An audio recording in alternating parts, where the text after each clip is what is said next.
Армысыздар, қадірменді қазақ елі.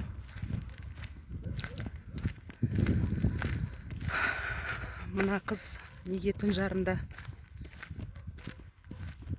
екі кештің ортасында көшеде жүр деп ойлап жатқан шығарсыздар. Бұл қыз мұғалім. Алматы облысы Көксу ауданы Мұхыр ауылында Қалқа Жапсарбаев атындағы орта мектепте қазақ тілден сабақ береді. Әрі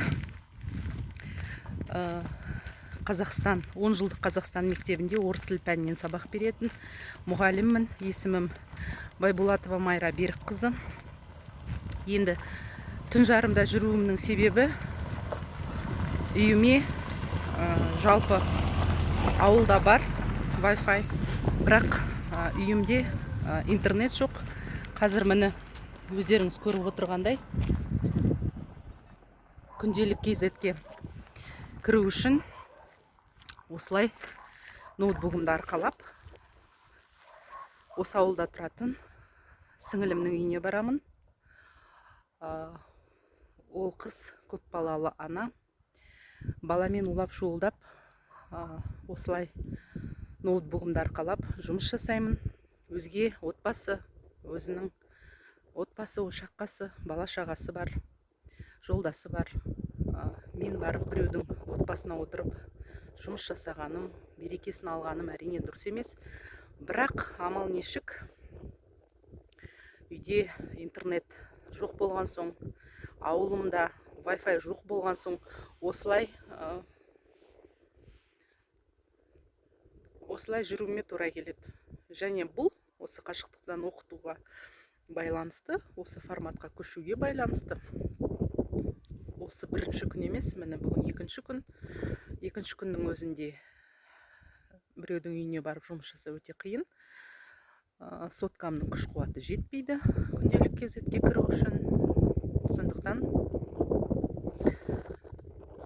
құрметті білім және ғылым министрі Асхат Аймағамбетов, ертеңгі күні ауыл тыныш дегенмен де осы ауылда өстіп екі көшенің ортасында сабылып жүрген мен үшін өте қиын. Және карантин кезінде осылай жүруге бола ма? Барлығы осы ұрпақтың қамы үшін. Осы ұрпақты қайтсем оқытамын, жеткіземін, қайтсем ақшамды табамын, кредитімді жабамын, елден қалмаймын деп жүрген мен сияқты жас ұстазға бұл өте ауыр. Енді бұл менің Қазақстан жеріндегі жалғыз менің ғана үнім емес, айқайым емес. Барлық республика бойынша қаншама мұғалім осылай жүр екен. Мен біреудің үйінде, дайын үйде отырып, дайын Wi-Fi-да отырып жұмыс жасап отқан мұғалім емеспін. Менің басымда үйім жоқ. Квартирада тұратын. Сол тұрған квартирасында Wi-Fi жоқ. Қайыршы, кедей мемлекеттің кедей мұғалімімін. Сол үшін өкпелімін. Жағдайың болмаса, сенің білімің ешкімге қажет емес. Бұндай мұғалім алдындағы баланы қалай тәрбиелейді? Қалай ол ұрпаққа ұлттық рух, патриоттық сезім дегенді қалай ұғындырады?